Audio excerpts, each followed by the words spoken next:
Hello everyone, so I welcome you all to my channel. तो मैंने last video में ये पूछा था कि चैत्र नवरात्र क्यों मनाई जाती है। तो काफ़ी रिस्पॉन्सेज भी आए थे और रिस्पॉन्सेज काफ़ी अच्छे थे, बट कुछ चीज़ें मैं ऐड ऑन करना चाहूँगी। तो फर्स्ट ऑफ ऑल क्या होता है कि चैत्र जो मंथ होता है हिंदुओं का सबसे पहला मंथ होता है। तो ये हमारे मंथ का स्टार्ट यानी स्टार्ट ऑफ द ईयर हो गया। कहते हैं कि एक साल में नवरात्रि 5 बार आती है। चैत्र में, आषाढ़ में, अश्विनी यानी शरद, पौष, माघ के महीने में। तो इसमें जो हमारी चैत्र और शारदीय नवरात्रि है ये थोड़ा ज़्यादा धूमधाम से मनाई जाती है। और जो चैत्र नवरात्रि है वो चैत्र महीने के शुक्ल पक्ष में मनाई जाती है।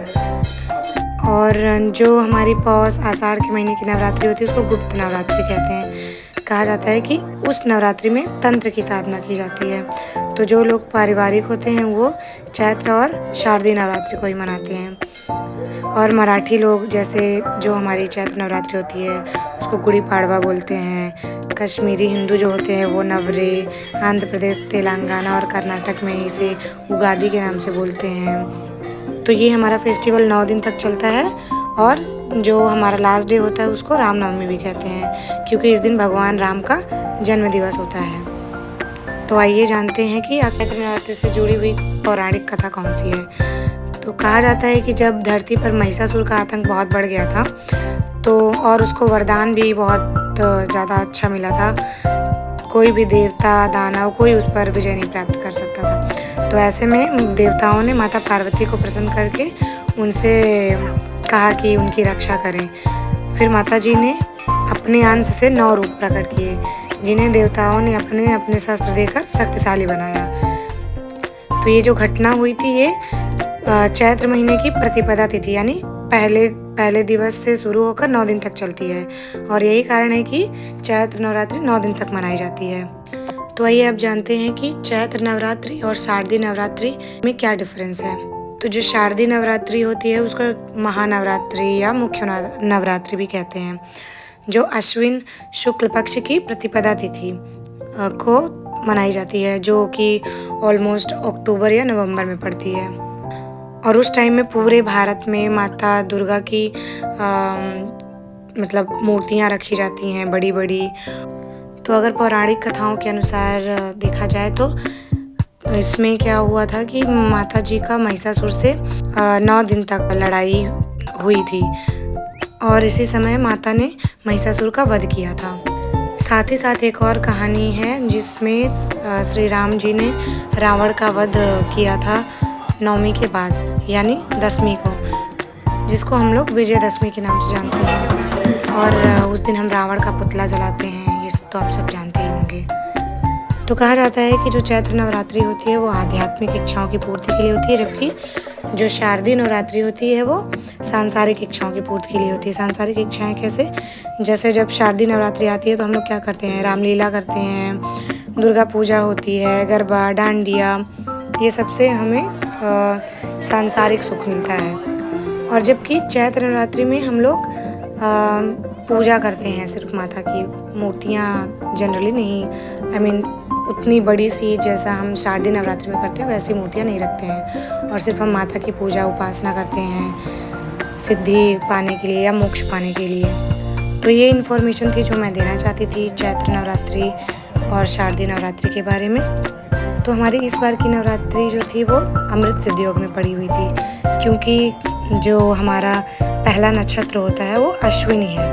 और कहते हैं अगर पहला नक्षत्र जो अश्विन है वो मंगलवार को पड़े तो उसे अमृत सिद्धि योग कहा जाता है। तो इस बार जो हमारी नवरात्रि थी वो अमृत सिद्धि योग में ही थी।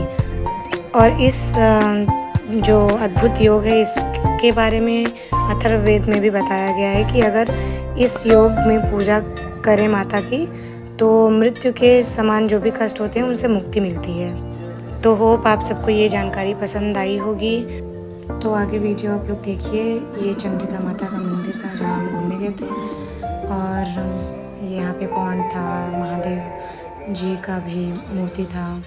मतलब मंदिर तो ओवरऑल काफ़ी अच्छा था और भीड़ भी काफ़ी थी और सब कुछ मुझे तो बहुत अच्छा लगा। मंदिर में जाके बहुत शांति सुकून मिल रहा था और झुमका देख के तो मेरा मन ही उधर भागने लगता है, बट एज सच कोई झुमका था नहीं जिस पे मेरा मन जाता, बिकॉज मेरे पास ऑलरेडी उसका काफ़ी कलेक्शन था।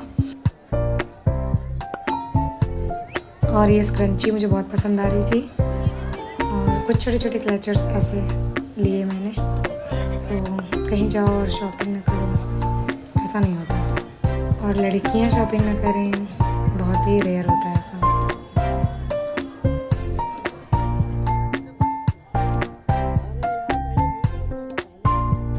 तो पूजा पाठ करके फ़ोटो वोटो खिंचवा के हमें लग गई भूख, और हमने खाया वहाँ पे चाउमीन और खस्ता कचौड़ी, चाय, ये सब, फ़ोटो खिंचवाई। और सारा रक्षा कवच बन गया है, अब मुझे कोई कुछ नहीं कर सकता, तो कोई बाल भी बांका नहीं कर सकता। अच्छा लग रहा है। वैसे ये झुमक मुझे काफ़ी अच्छा लगा था, पर पता नहीं मैंने इसे लिया क्यों नहीं।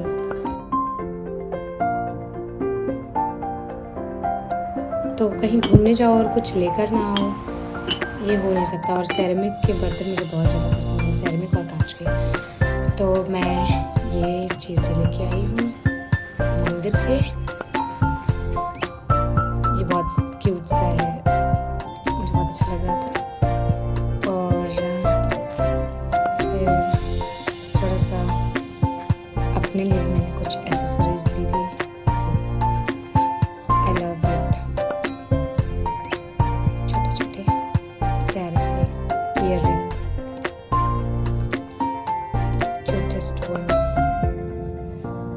इतना छोटू सा है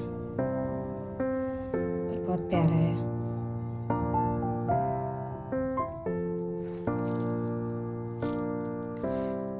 तो ये क्यूट क्यूट सी चीज़ें मुझे बहुत अच्छी लगती हैं, इसलिए मैं ये सब लेके आई।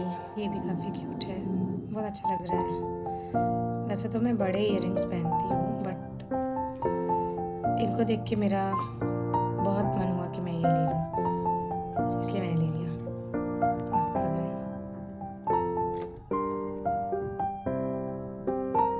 तो सबसे अच्छा कौन सा इयररिंग आप लोगों को लगा, वो जरूर बताइए।